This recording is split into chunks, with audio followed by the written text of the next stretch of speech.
Let's take a look at performance over time. What you're seeing here are the average results a company can expect based on how many months they've been working with Hoxhunt. The first metric we'll look at is failure rate. This represents the likelihood that a training email gets mistakenly clicked. As you can see, by the 1-year mark, the failure rate drops to well below 10%. That's a solid improvement.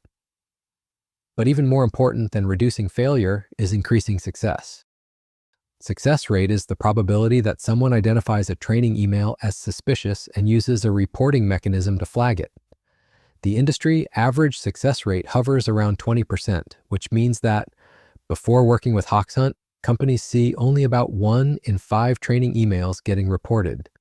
The rest are either ignored or clicked on. Once companies partner with Hoxhunt, those numbers change dramatically. At the 1-year point, the typical success rate is over 60%. So now, more than 60% of training emails are actively reported as suspicious. Employees receive multiple training emails a year, so the odds are that they'll report several emails a year.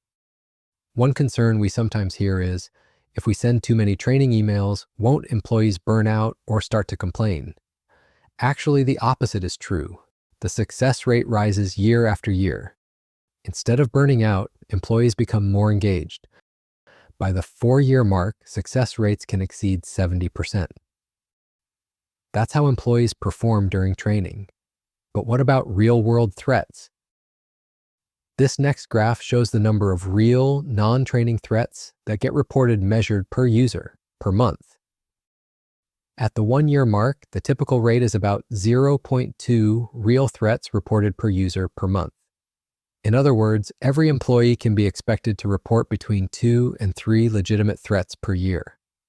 And just like with the training metrics, that number increases over time. So when you put all of this together, the story becomes clear. Employees aren't just learning, they're becoming a true extension of your cybersecurity team. They're engaged, empowered, and actively protecting your organization.